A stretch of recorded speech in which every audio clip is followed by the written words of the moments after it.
Mu gihugu cy'u Burundi hatangiye urugamba rushya rwa politiki rugana mu matora ya perezida ateganyijwe mu mwaka utaha. Ishyaka Opronoma ritavuga rumwe n'ubutegetsi ryamaze gushyira ku meza umukandida waryo uzahangana na Evariste Ndayishimiye usanzwe perezida w'iki gihugu, akaba yitwa Abeli Gashatsi. Uyu Abeli Gashatsi ni umuntu umaze imyaka myinshi muri politiki y'u Burundi, wabaye no mu bayobozi b'inteko ishinga amategeko ya Repubulika y'u Burundi, ariko noneho ntabwo aje gusangira ubutegetsi n'abandi, ahubwo aje nawe ari gushaka kuyobora ubutegetsi. Opronoma ivuga ko igiye guhatanira kuyobora igihugu, kandi Gashatsi yavuze amagambo ashobora gutuma amatora ya 2027 aba ayarebwa cyane. Yagize ati tuzahatana tutajenjetse kandi niba dutsinda tuzabyemera. Ariko hari ikindi kibazo gikomeye, iri shyaka ritavuga rumwe n'ubutegetsi rishobora guhindura isura ya politiki y'u Burundi. Ese Abeli Gashatsi ashobora guhangana bikomeye na Evariste Ndayishimiye, umukandida wa CNDD-FDD? Kandi se uyu mutwe wa Opronoma ufite amateka akomeye cyane mu gihugu, ushobora kongera kugira ijambo rikomeye ku butegetsi?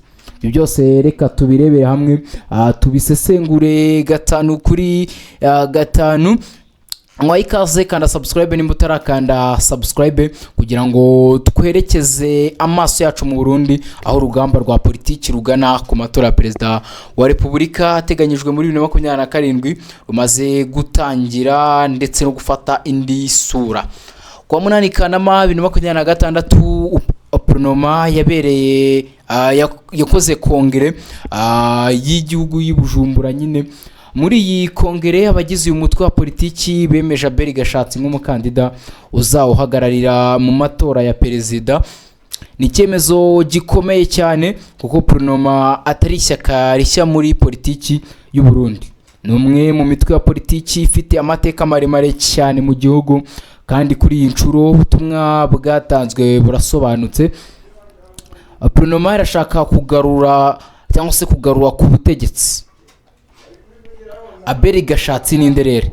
Abeli Gashatsi ni umwe mu banyapolitiki bamaze igihe muri Opronoma, igeze kuba vice perezida wa kabiri w'inteko ishinga amategeko y'u Burundi, ndetse yari umwe mu bayobozi bakomeye b'inteko kuva mu mwaka wa 2020 kugeza muri 2025.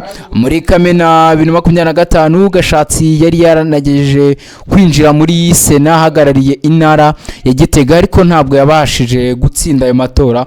None ubu agarutse ku ruhando rwa politiki, ari ku mwanya ukomeye kurushaho ku mukandida wa Opronoma ku mwanya wa perezida wa Repubulika.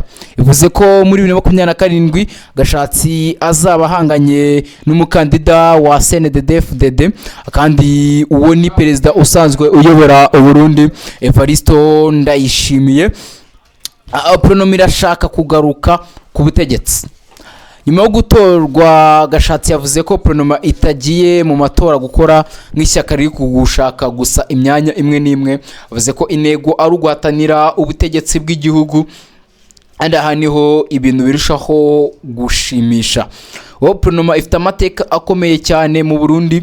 Umutwe washinzwe mu mwaka wa 1960 na Prince Louis Rwagasore, umwe mu banyapolitiki bakomeye mu mateka y'u Burundi.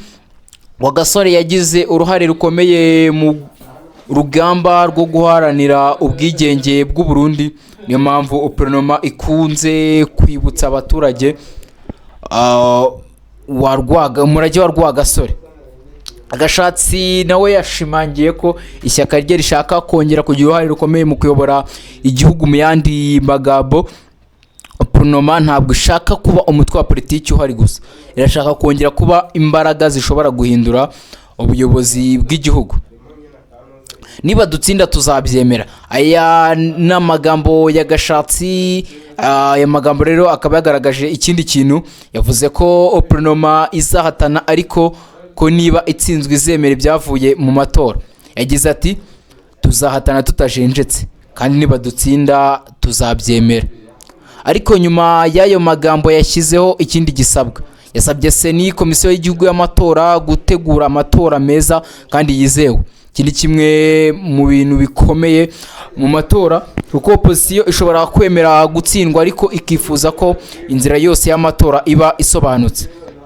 No kuvuga ko abatora bagomba kugira uburenganzira bwo gutora, amajwi akabarwa neza, ibyavuye mu matora bikizerwa kandi amashyaka yose agahabwa amahirwe yo kwiyamamaza. Muri urwo rwego amagambo yagashatse ashobora kuba ubutumwa bugenewe seni ndetse n'inzego zose zigira uruhare mu matora ya 2027. Ndayishimiye na CNDD-FDD. Ku rundi ruhande Abel Gashatsi afite umuntu ukomeye cyane azaba ahanganye nawe, ni Evariste Ndayishimiye. Ndayishimiye ni perezida wa Repubulika y'u Burundi kuva mu mwaka w'2020. CNDD-FDD yamaze kumushyira imbere nk'umukandida wayo matora ateganyijwe mu mwaka w'2027, bituma amatora yo muri uyu mwaka azaba afite isura yihariye.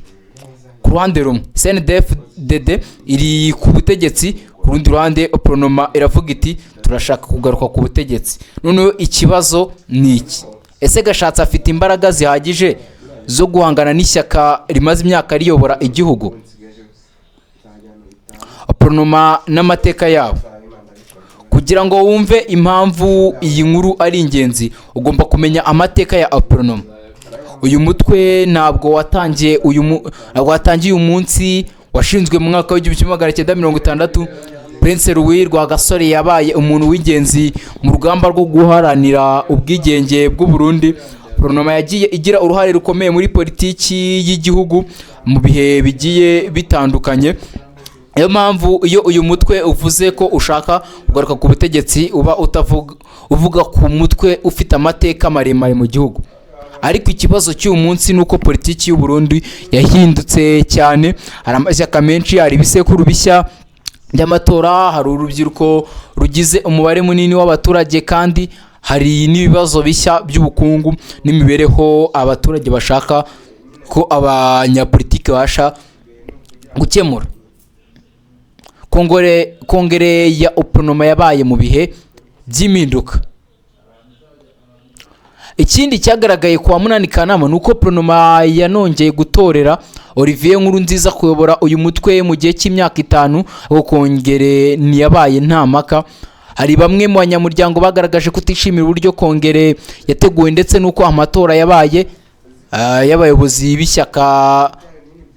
Ibi nabyo ni ikintu gikomeye, kuko ishyaka rishaka guhangana ku rwego rw'ibihugu rigomba kubanza kugira imbaraga imbere mu mutwe waryo.